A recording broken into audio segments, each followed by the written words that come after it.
working guys, ginagamit ko itong Pomodoro Cube. Tinatawag ko itong Pomodoro Cube na ginawa ko sa Cloud Code para pang time management ko. I-roll ko lang, pipili ako ng oras na mag-work ako or magre-rest ako. Ayan, 30 minutes. Pag natapos yan, kusa yung tutunog.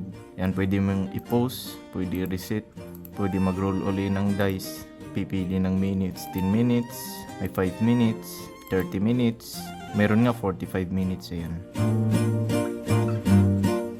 Magwawakas